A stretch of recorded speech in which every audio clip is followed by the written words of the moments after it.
কারো বাসায় গেলে 5 পদের খাবার নিয়ে যাওয়া এবং কেউ বাসায় এলে 10 পদ রান্না করার কালচার থেকে বের হতে না পারলে আত্মীয় স্বজন এবং প্রতিবেশীদের মধ্যকার স্বাভাবিক সম্পর্ক রক্ষা করা কঠিন হয়ে পড়ে।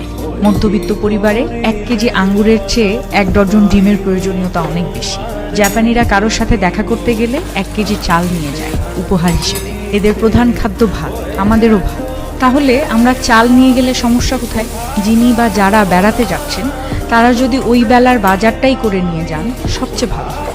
সেগুলোই রান্না হবে, মেহমান এবং মেজবান কারোরই সমস্যা হবে না, কষ্ট হবে না। বাসায় 2টো বাচ্চা থাকলে সাথে 5 টাকা দামের 2টো চকলেট নিয়ে যান, কোনো সমস্যা নেই। যারা 10 পদ রান্না করেন বা যারা 10 পদের রান্না না দেখলে মনে করেন সমাদর করা হয়নি ঠিক মতো, সবারই মনে রাখা উচিত তৃপ্তি ভরে খাওয়া যায় 2 পদ, আরেকটা পদ যোগ হতে পারে আগে বা পরে সাপ্লিমেন্টারি হিসেবে।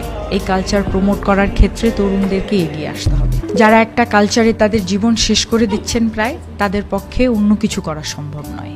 আর এ সমস্ত প্রবলেমে সবচেয়ে বেশি ভোগে মধ্যবিত্ত সংসারের মানুষজন। সবসময় টানাপোড়েনের মধ্যে জীবন